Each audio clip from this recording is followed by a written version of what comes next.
Hi everyone, my name is Gina Pongetti Angeletti. I'm one of the owners of Achieve Sports Medicine. Welcome to Achieve at Home, trying to keep you healthy when you are not in the clinic, when you're out and about, when you're traveling, or if you're just not close enough to actually pay us a personal visit. With me here I have one of our staff PTs who specializes in sports medicine, Hayley Charlton, and we together are going to show you some great things for dynamic, static, warm-up flexibility, injury prevention for runners, for endurance sports in general. We have a whole bunch of other series out for spine health, ankle stability and health.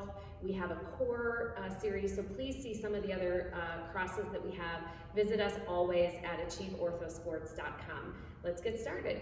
So let's talk first thing about what types of flexibility there are. There's static flexibility, there's dynamic, there's making you pliable, and then there's neuroflexibility. Static flexibility is simply when you take a muscle and you lengthen the muscle, and when you lengthen that muscle, it actually stretches out the myofibrils in the muscle and makes the actual muscle length different. So Hayley will demonstrate by simply putting her hand out, taking her hand and pulling her wrist down. She is taking the muscles on the top of her wrist and making them longer, albeit stretching. Dynamic flexibility is when you take a stretch in any sort of range of motion and you add motion to it. Why is this important?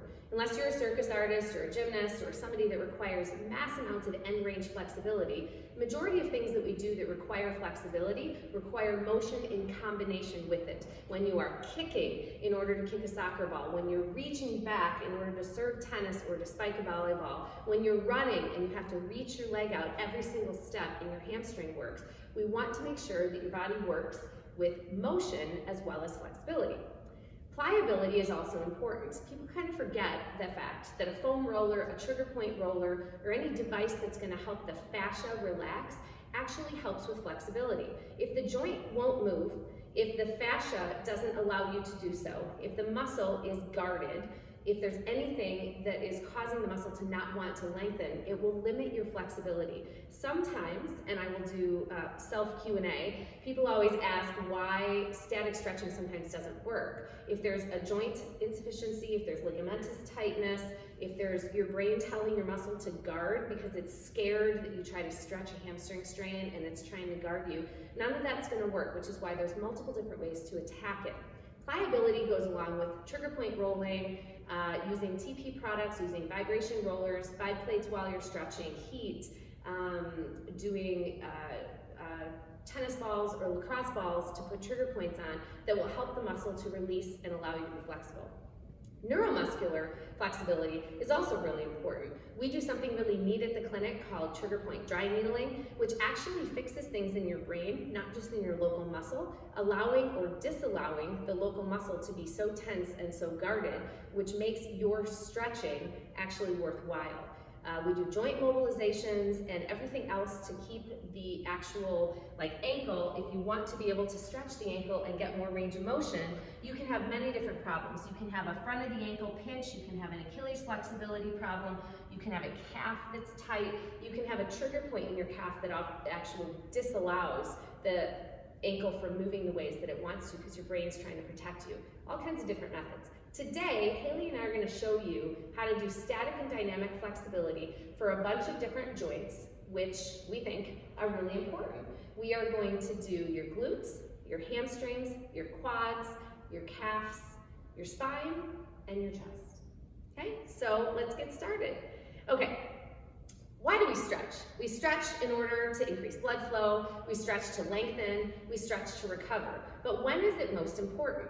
If you static stretch before you run, are you warm? Probably not. So what we need to do is increase our core temperature, allowing more blood flow to come into the body so that the body is more receptive to stretching, which is why we warm up. If you're a runner, don't go run, walk a little bit, do stairs, do some walking lunges, get some blood flow in the muscles before you start to stretch. Static stretching or stretching that increases length isn't going to save you for that workout that you're doing right now. That happens over time. Dynamic flexibility is going to warm you up so that the activity that you're doing, your body is best prepared for. Dynamic before, static when you're warm, okay? How do we stretch? Is there too little? Is there too much? Yes, there is. Lots of research has shown, and you can read magazines or do online seminars or forums, that if you do too much stretching, there actually isn't much of a benefit, and there's actually a rebound effect that if you sit for too long, that the muscles will then get angry and start to guard.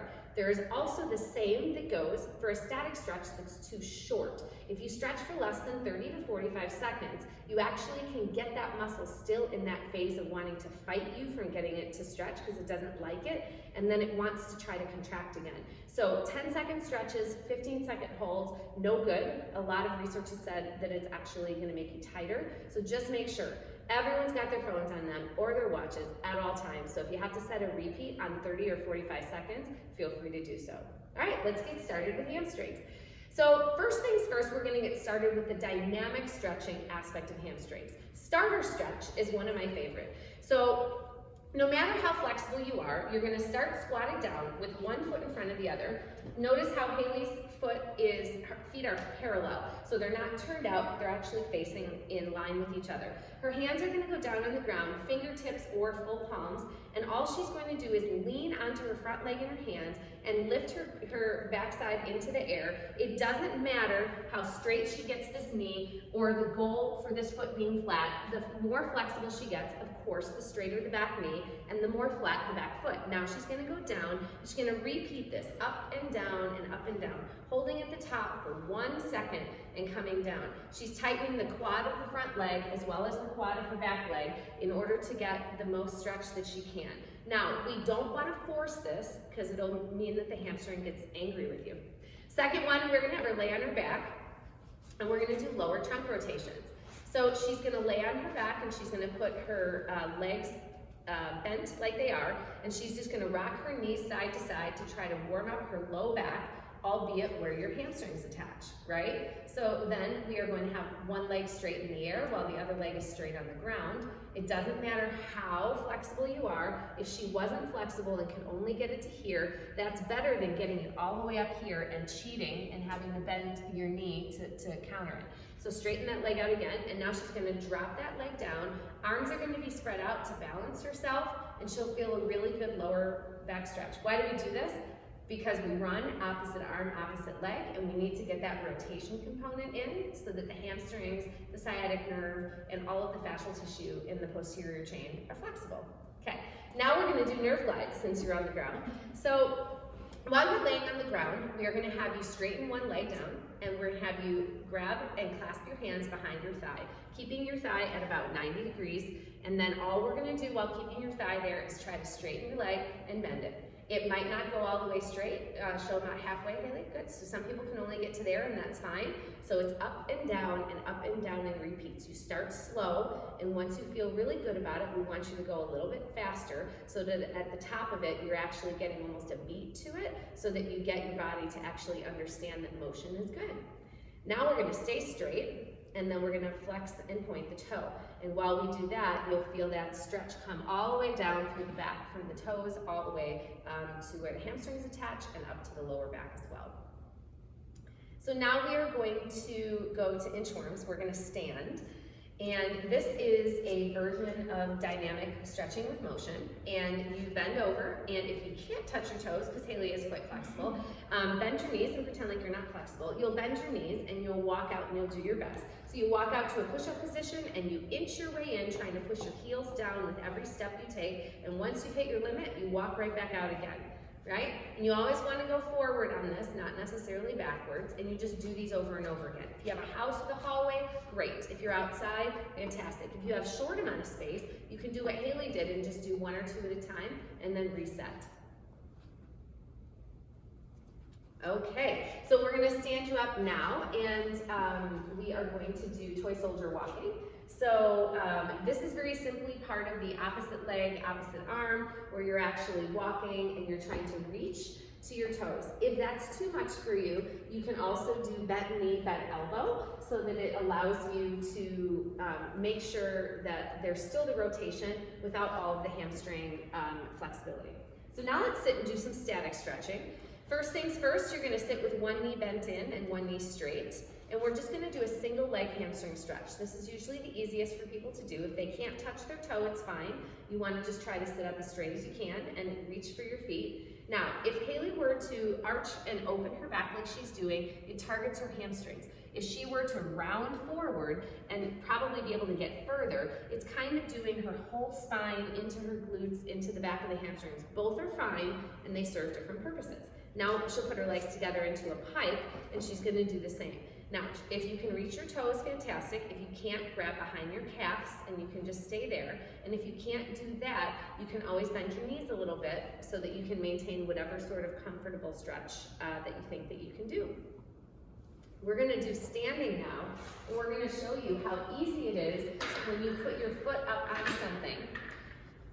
How everyone thinks that hamstring stretching has to be done on such a high surface, and in contrary, it really doesn't. So, while Hayley is standing with her foot, we're gonna make sure that her hips are square, which is gonna increase the stretch right away. Her feet are parallel, this is not turned out, that foot is straight.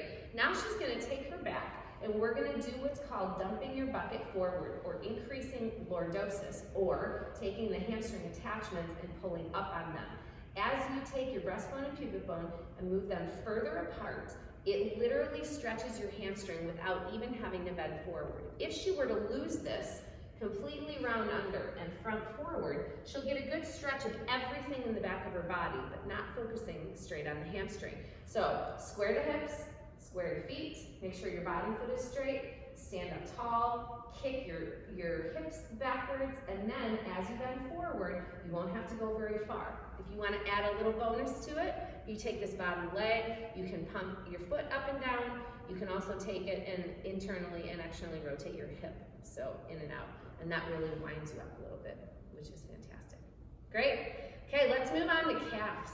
How many people stretch their calves every single day? They go against a wall, they go against something, right? And you're stretching it with a straight knee. You forget about your second muscle, which is the muscle that's most important with running, your soleus.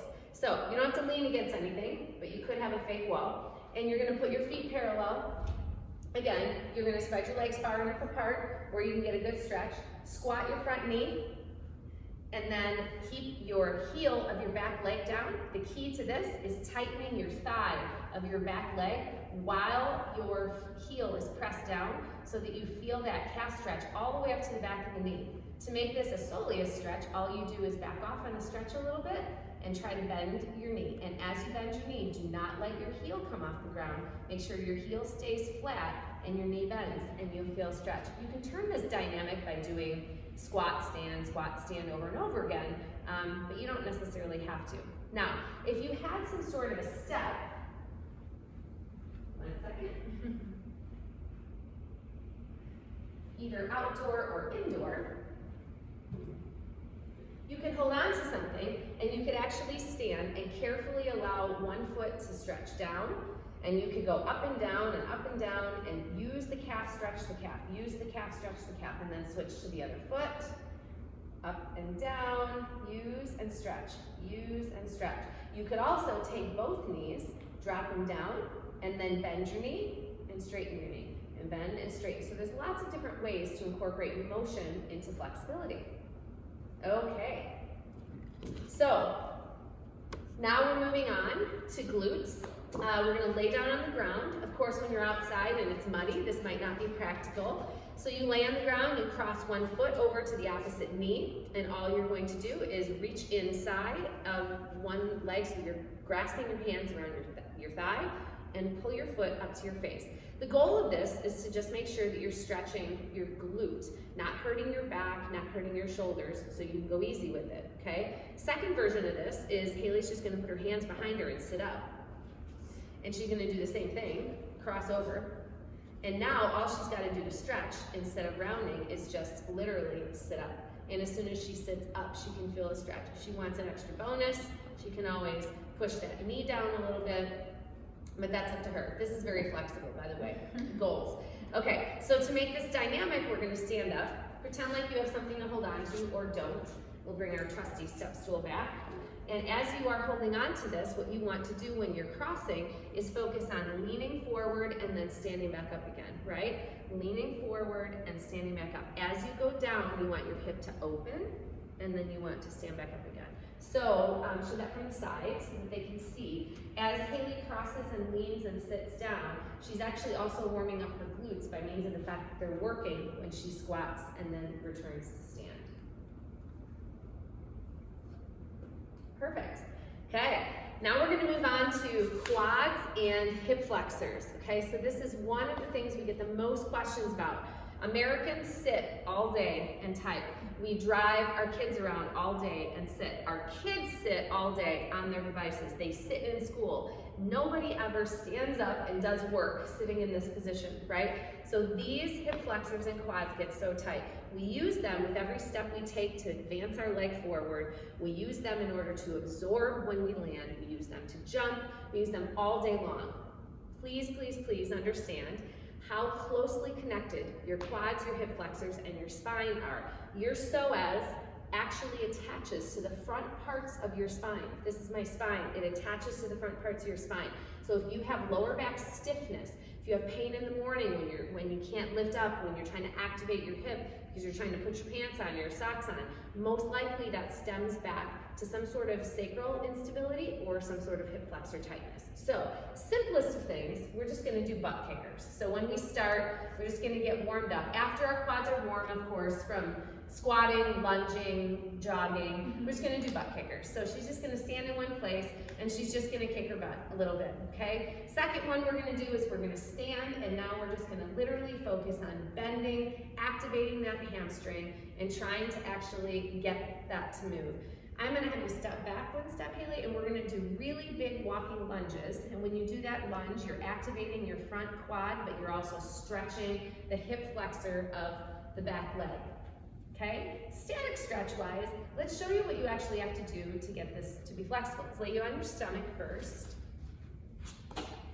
As we lay you on your stomach and we pull your heel to your butt, what we are going to do, use your hand to hold your foot so your hamstring doesn't cramp. If this is too much, you can use a stretch strap, or you can use a dog leash or a belt.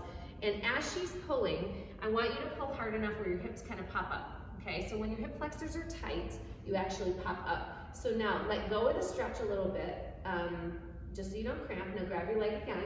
And now what I want you to do is take pubic bone to breastbone and pull them together so that you're actually taking that hip flexion and trying to reverse it and opening up the hips. As you tighten your glutes and you push forward and that pubic bone and breastbone come closer together, you'll instantly feel a stretch in the front. Let's get you to half kneeling, Hayley.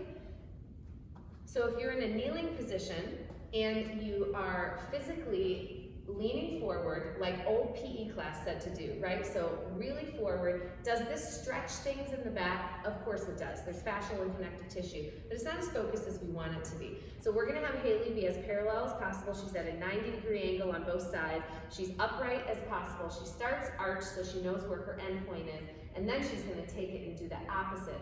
Tuck her pelvis under, pull her pubic bone up toward her breastbone, and undo the arch in her back without even moving forward. Do you feel a stretch? Yep. And show us where you feel it. Right through here. Right through the front, right? So we want to really do that. You can do this in a dynamic manner as well by literally staying in this position and just rotating your pelvis forward and backward while trying to maintain the best posture that we can. We can also go back to doing the lower trunk rotations, which will obviously help, loosen up your glutes and your whole hip and pelvic concept, but we don't need to do that. We're gonna hop over to a table, a very sturdy table. Needs to be sturdy, needs to be high, so your leg can hang off the bottom. So Hayley's gonna go to the edge, almost like she's sitting, but almost falling off. When you bend backwards, you wanna make sure you grab one knee to protect your back, and she's just gonna plop and fall backwards. Now the goal of this is to stretch out this whole complex here, her hip all the way down. Let this knee kind of bend. So this is Hayley's neutral, right? I mean, she can't go further down. You can see it bounces up because of how tight she is. I can't bend her too much further because of how tight she is. And if I bend too much, she's just gonna let go of the stretch and come with me, which I don't want to happen. So she's gonna hold her leg in, I'm gonna hold her leg in, and then this is pretty forceful to hold her, doesn't hurt her to hold her back. I am just gently going to push down on this until she feels a stretch. Now, if I bend her knee, it'll make the stretch come quicker. If I let her leg stay straight and neutral, it'll take a little while longer. She can make this dynamic by lifting and lowering that leg up. You can put ankle weights on, etc. And it's an activate, stretch, activate, stretch. Perfect. When you come up, make sure you hold your knees so that it protects your back. We all doing good so far? Love it. Okay, so now we're going to go over rotation. Why is rotation important? When we run, we don't run like this. When we use a crutch, we use a crutch on the opposite side because we're walking, opposite arm, opposite leg. When a runner runs, if their upper body does too much, it's inefficient. If their upper body doesn't do enough, it means they're too stiff. So we want a happy medium. Alternating elbow to knees is a really good way to start out, just so we can activate the obliques and you're having yourself activate just being rotational. When we were doing the toy soldiers before, those were really good. The lower trunk rotations on the ground, which we've done. Then we're also gonna do bent over rotations, right? So we're gonna have you bend over, and as Hayley bends over, she's actually just gonna reach with one arm to the ground and reach up, and then reach to the other foot. You can do this in a semi-standing position. It's nice to get bent over a little bit so that you can just activate your spine muscles, which are very important in helping with rotation. Last but not least, let's start with some chest flexibility. When we are running, unfortunately when we get tired, our breathing gets labored, and we try to breathe and we hold in, and everybody tries to round forward, and we feel like we have to be falling forward when we're running. You can see race pictures mile 2, race pictures mile 20, right? So what we want to do, again, we sit all day, we study, we're on our devices, everything, is we want to try to open up. So first things first, arms out to the side, and you're just going to open, take deep breaths, and pull your arms back. You can let go a little bit, you can open, you should really feel a stretch. Second thing is a little nerve work, one hand backwards, one hand wrist forward, and then we're just going to switch back and forth. You'll feel that all the way through your hands. Believe it or not, this comes all the way through your chest and your neck. Goalpost time, we're going to do goalposts, and you can literally come in and out like you're just trying to strengthen it, but we're really just trying to stretch. It's also great before you run because it activates the muscles between your shoulder blades and allows those muscles that are supposed to be working in the back to not be in this bad posture round forward, but really to be up and open. If we were to go into a corner of a doorway, you stand, right? And you can just literally use the door jamb to pull your body backwards. You can do it in a bathroom, you can do it in an office, you can really do it wherever and whenever you want. So thank you so much for watching our small tutorial on some of the top stretches, both dynamic and static, that you can be doing. We wish you lots of luck with it. Again, you can do 2 to 3 sets on everything, or if you're bored, you can go through everything twice so that it doesn't get stale. Be safe. The sister presentation to this, which is trigger point rolling and other self-rolling devices for calves and everything else, will be coming. So stay tuned and stay healthy. Happy running.